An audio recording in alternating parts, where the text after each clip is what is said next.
Hi everyone, this is Black and Indigenous American, and this video will be in regards to uh, slaves in the U.S. prior to the Emancipation Proclamation, right?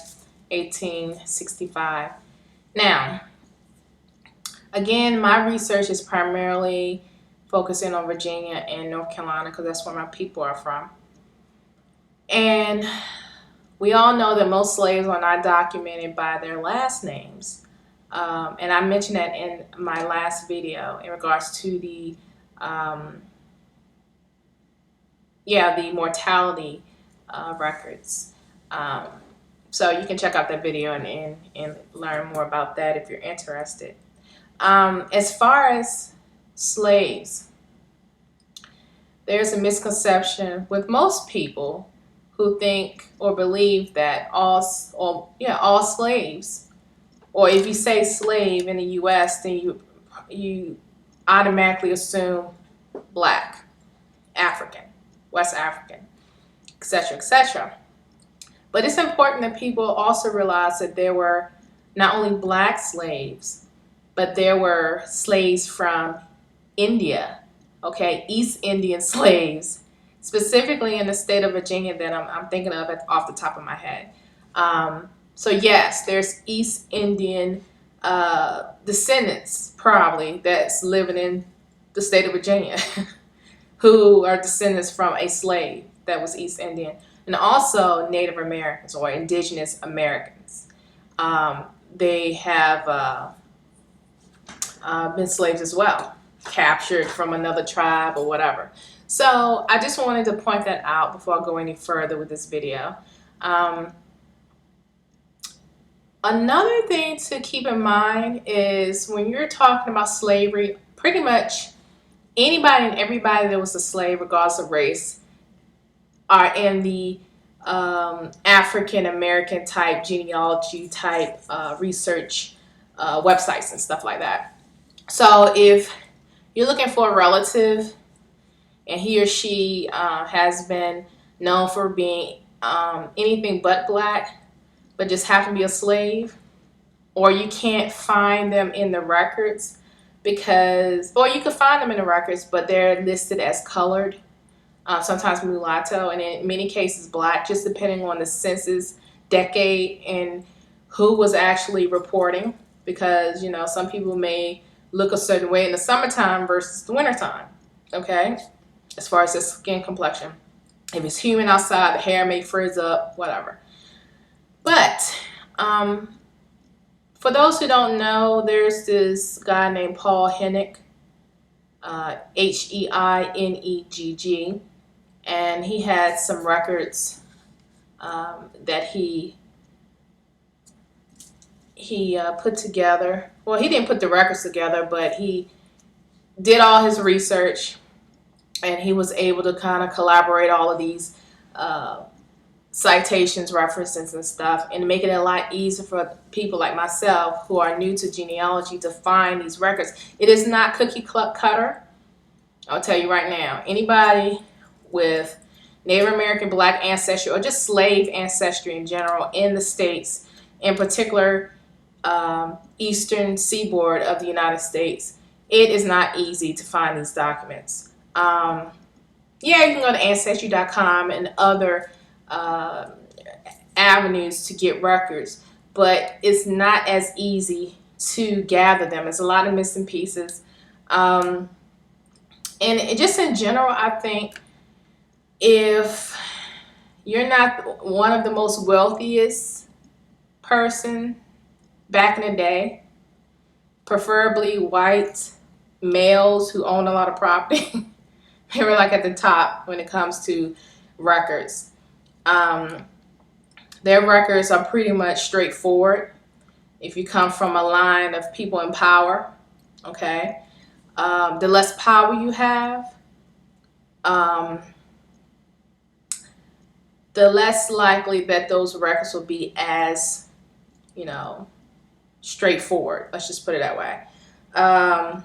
So anyway, I'm going to leave a link below, and this link will just show you a few things for the North Carolina, Virginia, Maryland areas. pertaining to free African Americans or free blacks. Also Delaware as well. I'm sorry. So Virginia, North Carolina, South Carolina, Maryland, and Delaware. Okay. Again, I'm just focusing on Virginia and North Carolina. But like free persons of color or free blacks, tax records, etc., etc., slave records. Okay. So back to my point.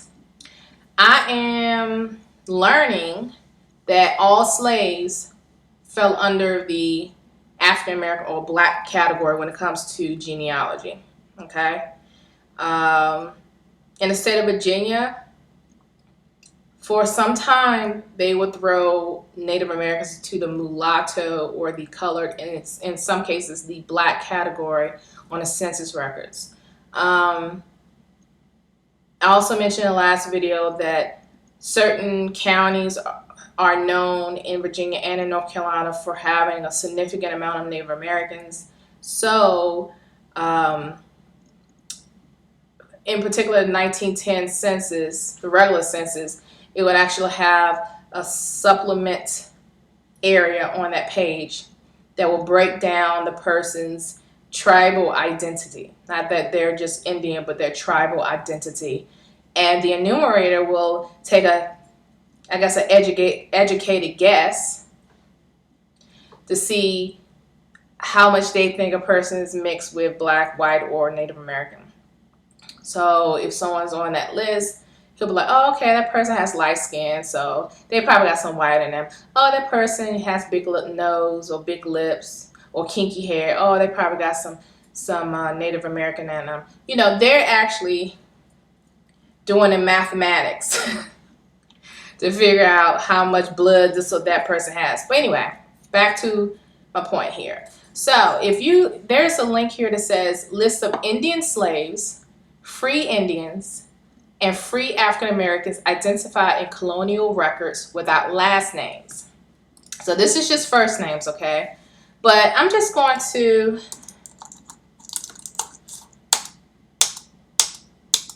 there's quite a few East Indians, just so you know, on this list. Obviously, back in the 1700s, 1600s. Let's see. Yeah, late 1600s. And this list actually starts out in like 1697, okay? So between I think they might have had some 1800s. Let me see. Obviously, slavery lasted, for the most part, to 1865.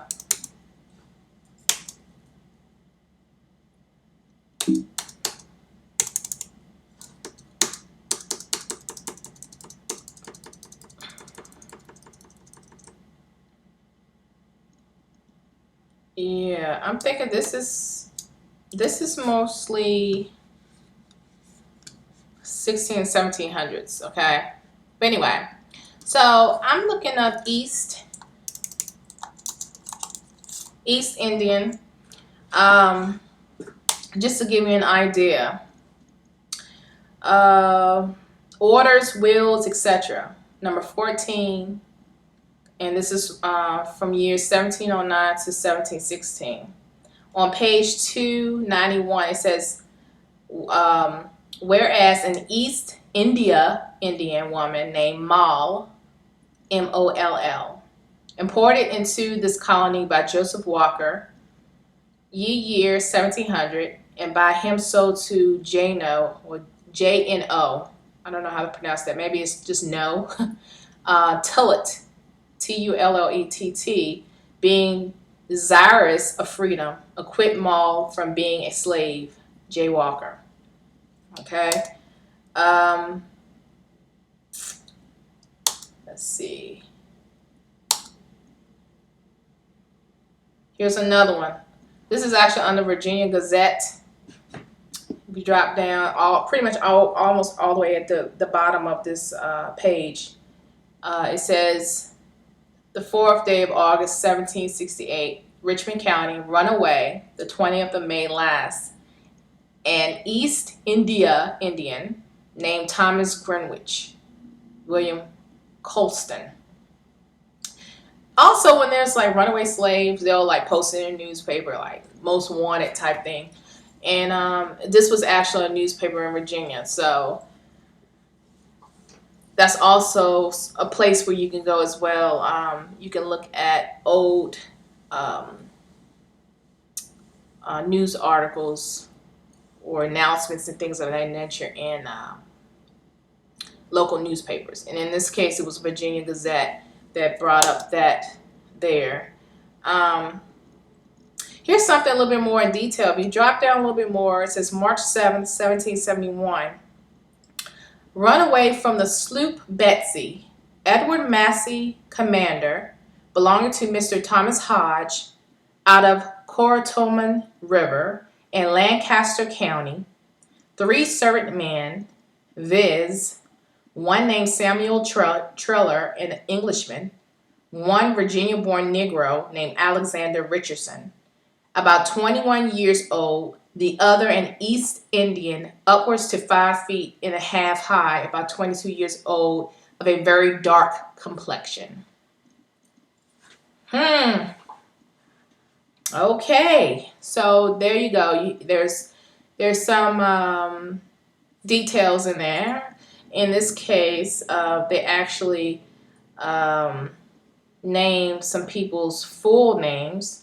Not the East Indian, though, but at least they named the Negro named Alexander Richardson, 20 years of age. This was in March 7th, 1771. That right there could be a lead for someone out there who's looking for an ancestor named Alexander Richardson, okay? As far as regular Native American folks being slaves, there's quite a few on this list as well.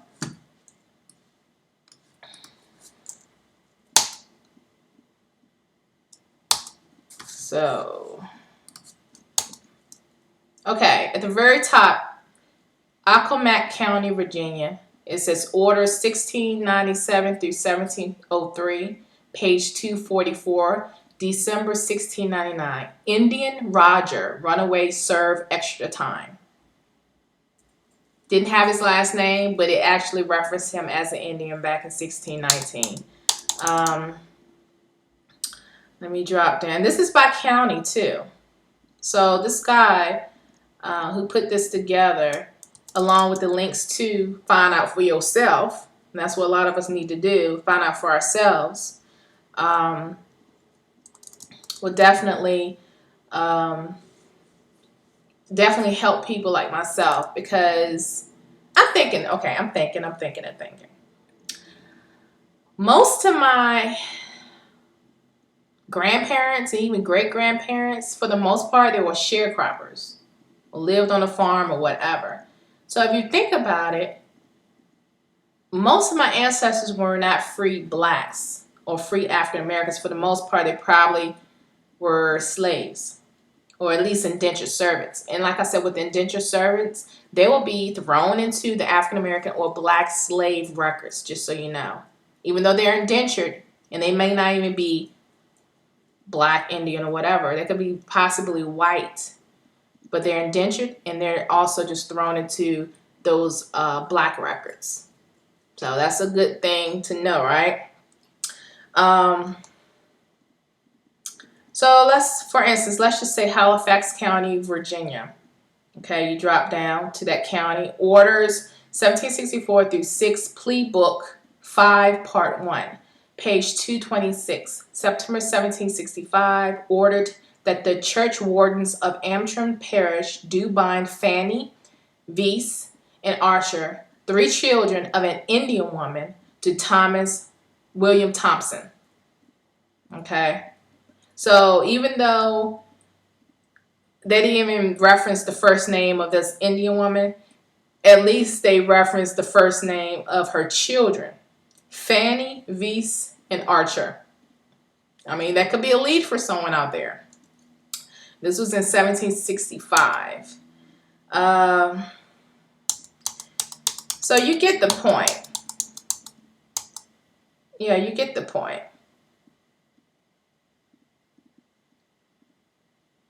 Oh, this is actually a court case here.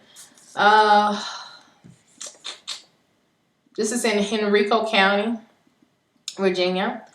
Order book 678 through 93. So the page 140, this is June 1st, 1683. It says Jack, an Indian boy belonging to Captain William Randolph, and coming in before the late act making Indian slaves adjudged age 6. And then you drop down, it says Betty, an Indian girl belonging to Peter Ashbrook, adjudged age 7, coming in before the late act making Indian slaves. And it goes on and on and on. But this is priceless. This type of information is priceless. And again, most of my relatives that's close to my generation, for the most part in the records, my direct lines, have been sharecroppers. And I'm like, okay, if they went off to schools, colleges, or whatever, you know how some people, they're like the third, fourth, fifth generation of a family that has gone off to get higher education. In my generation, I would not be where I am right now. I'll be, I don't know, in a very prestigious place. But get this, I'm the first in my family, like many people, who graduated from high school. I'm talking about my intermediate family. I'm the first to have gone off to college and graduated. And I am the first to have gotten my master's. As of right now, I'm the only one who got a college degree, let alone a master's degree in my immediate family. My father got his GED when I actually graduated from college. So that was a very exciting time for both of us with our caps and gowns.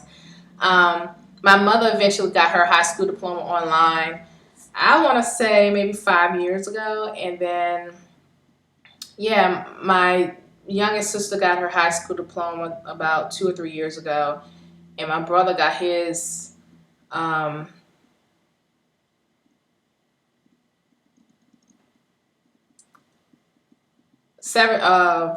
13 years ago. Yeah, he's about two or 3 years behind me.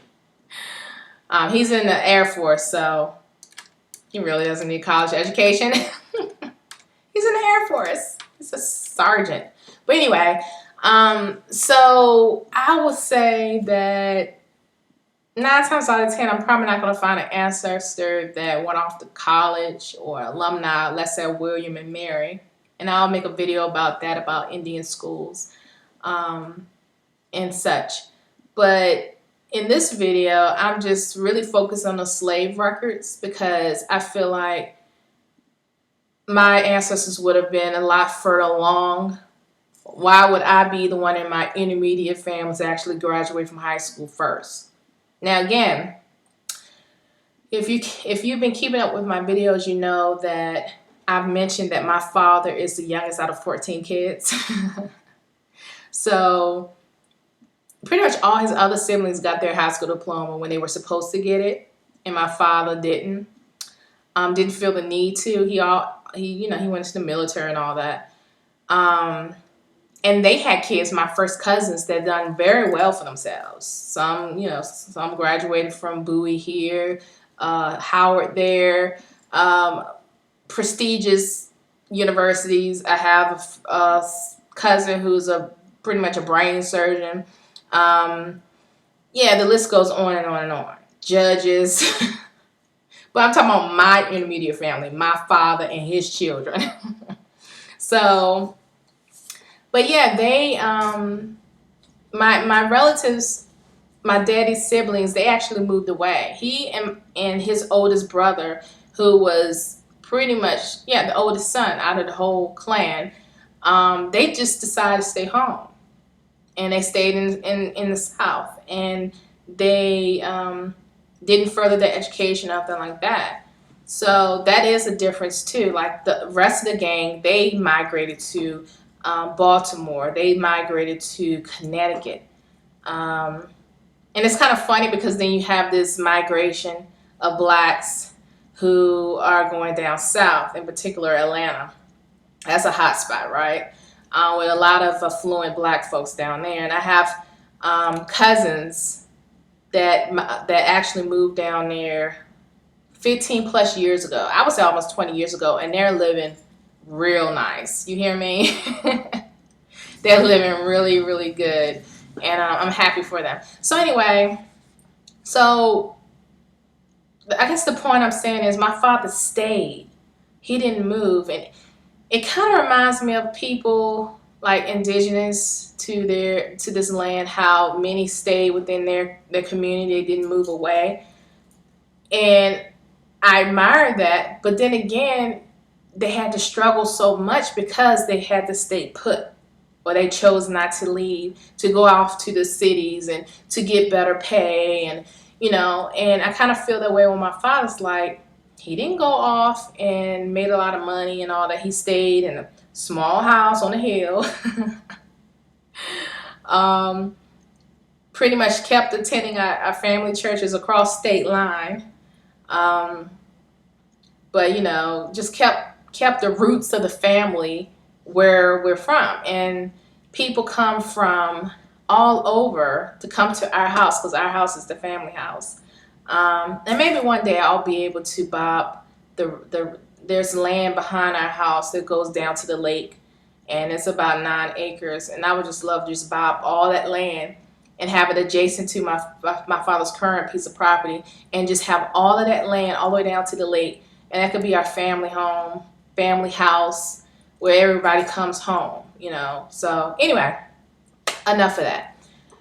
But I thought that this is really, really good information. Just know that not only black folks were slaves.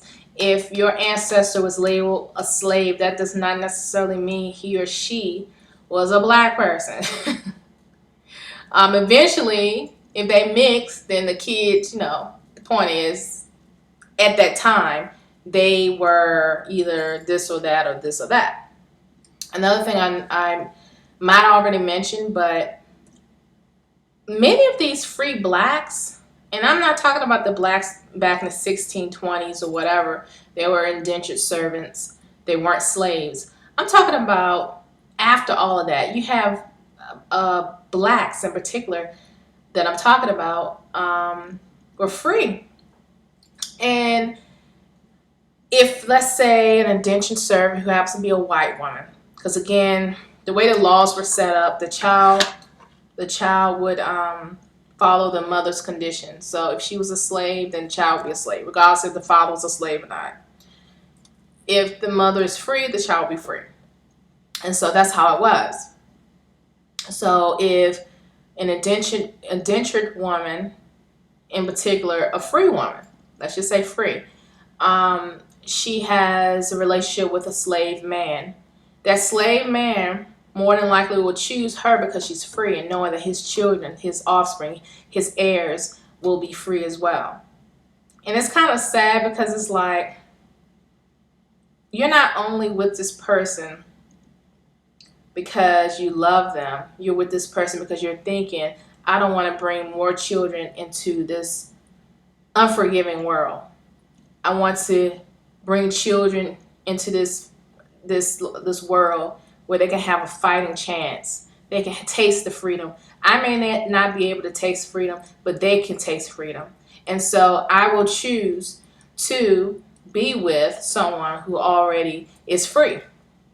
So then after that, then you have generations and generations and generations up until now that for the most part are free.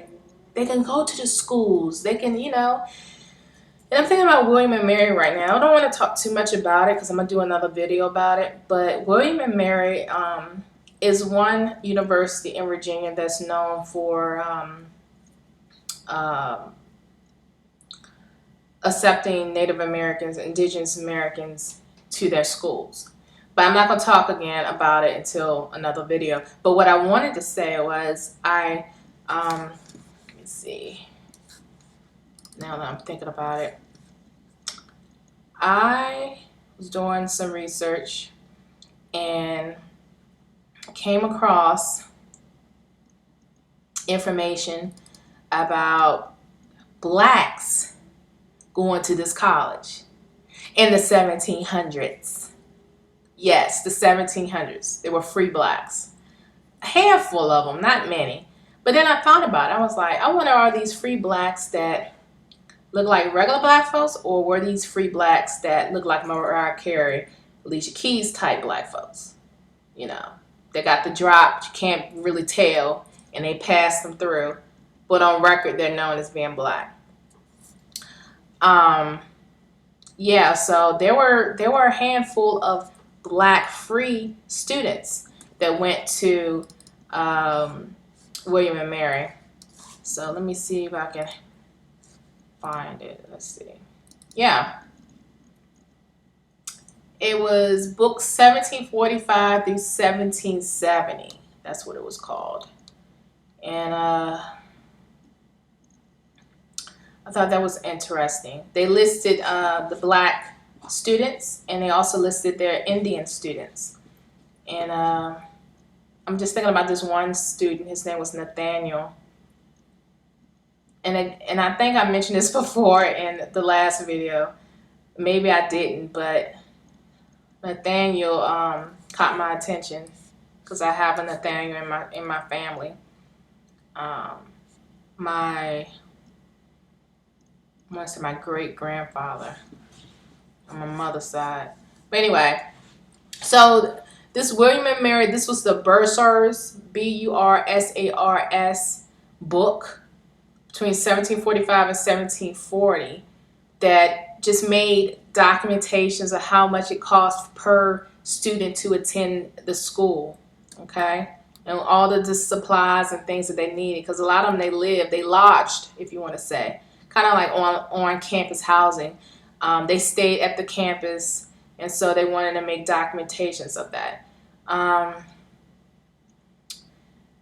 Just bear with me for a moment. I'm trying to get to that page. Yeah, I thought that was interesting. So there were free blacks going to William and Mary College in the Williamsburg, Virginia area in the 1700s. And I was like, wow.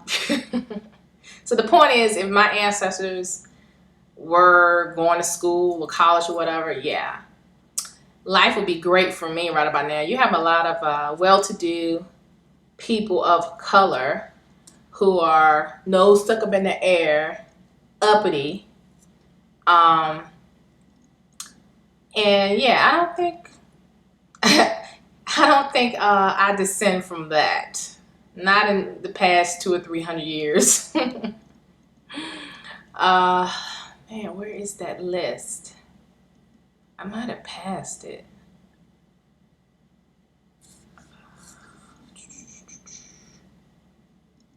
Where is it? Where is it? Where is it? William Thompson.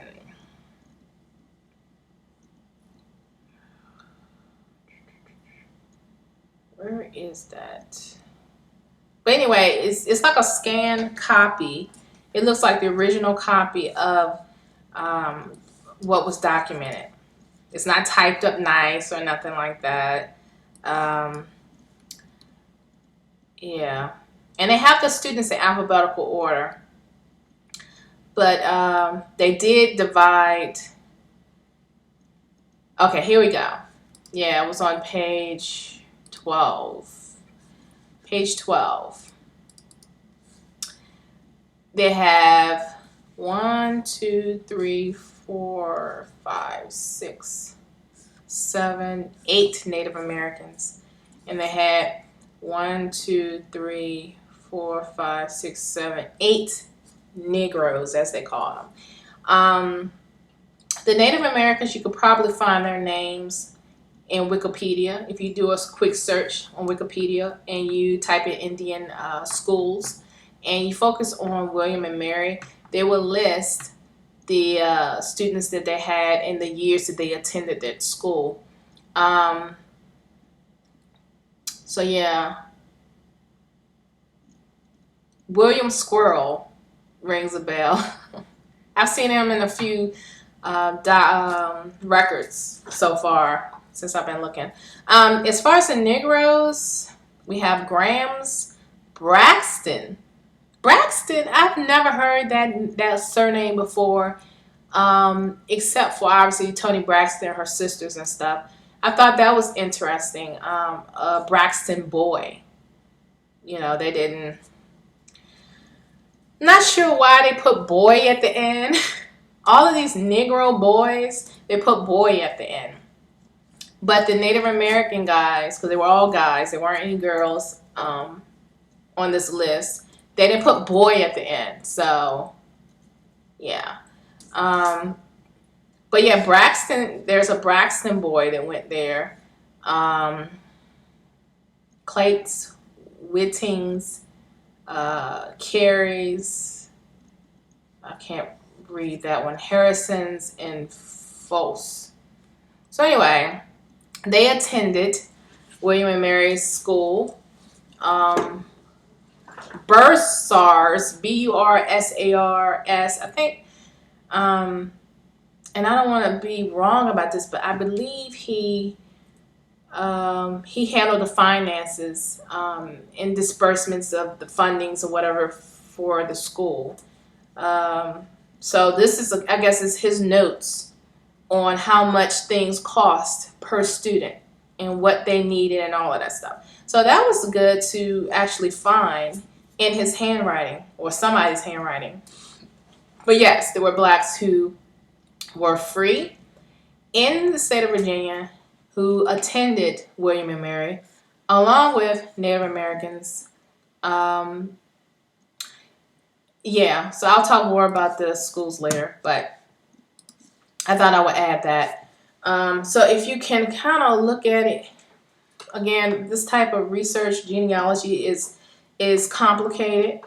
It's definitely a maze, but if you can look at it as far as the context, like me, for instance, my line, and most of the records so far in the late 1900s, late 1800s that I found, they all been sharecroppers. They worked on a farm. So obviously no one went to school, to go to college and stuff like that. A lot of them, they stopped working. They stopped going to school maybe around 13, 12 or whatever in order to work on the farm. Some of the young girls got married young, like 13, 14, and they start having kids.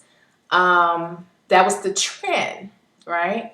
So, yeah, my life will probably be a whole lot better if I had generations prior to my generation that went off and got all high educated or whatever. Yeah. So anyway, definitely keep that in mind. So that's why I'm kind of focusing on the slave records more so than the school records, if that makes sense. Now, again, this freeafricanamericans.com /free_Indians.htm lists most slaves and indentured servants by their first names, who owned them. Now, where I'm from, there's like 3 plantations in my county that I believe they have it preserved. They have field trips. I remember when I was a little girl, I went on a field trip to one of the plantations. The plantation is literally 5 minutes from my house, the house I grew up in. And I just remember when I went there, I didn't have a good feeling about going there. I might have been like 7 or 8.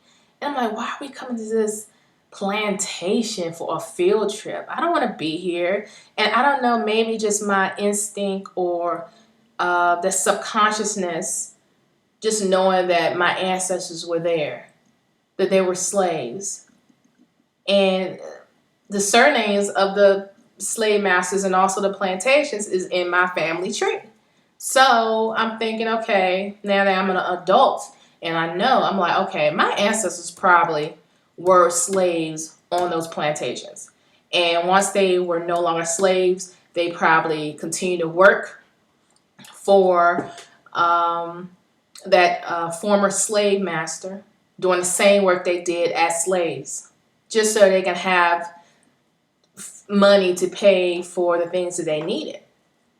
And again, this one slave plantation is literally 5 minutes from my house. The other one is about 10 minutes from my house. There's two plantations on the same freaking highway. Years ago, maybe 2 years ago, I went to a section of this park near where I'm from, and there's a section that's designated to a slave burial ground. And when I went out there with people that knew what they were doing, that knew the area. And so I was like, I never knew that this plantation and the grave sites were here. Never knew it. I've been living here all my life. Never knew it. And my mother's maiden name is the name of this plantation. The surname, the person who owned all them slaves, is the same surname my mother carries. I was like, what? Are you serious? So anyway, we walked past all the stuff that, where the slave master probably lived, and and then we went down the woods where it was, the trail was labeled where we were going, and signs telling us where we were going. So I had this feeling that we were being watched. Those spirits was all around us. Let's just put it that way. And so I was like, I don't know if I should take pictures or not, but I'm gonna just take a picture just to see, what comes of it. So we go down there. Everyone's quiet. There's certain plants that only grow on grave sites for whatever reason, and they're real low to the ground. They don't grow but so high. Obviously, no one's down there, I don't think, cutting the grass. They grow like maybe this tall, but it's a certain type of plant that grows on burial sites. And like I said, I didn't feel like a spooky type feeling. I never really felt that way going into the woods for whatever reason, especially when I'm accompanied by people that know what they're doing. But there definitely was spirits all around us. And I just feel like some of my ancestors are buried there. And I'm going to do a little bit more research on that. But back to what I was saying. This website and this guy, Paul Hennig, if I'm not pronouncing it wrong. If I am, somebody, I'm sure you will let me know. But he definitely helped a lot of people, genealogists, seasonal genealogists, new genealogists. I consider myself, I guess, a genealogist for personal use, obviously. But he really helps people find those records, okay? And so I'm going to end this video here. I just thought I would share this before I forget because I wanted to go ahead and talk about it. But yeah, so check it out. Again, this is Virginia, North Carolina. That's really what I'm focusing on. I'll branch out probably sooner than later, I guess, with other ways of trying to find information that could tie back into the Virginia, North Carolina region. Because sometimes you have to look in, out of the state in their records in order to come back and find the record that you needed from the state you were looking for in the first place. But I hope this has been helpful for you. And yeah, have a blessed day, and love yourself and love others. Bye-bye.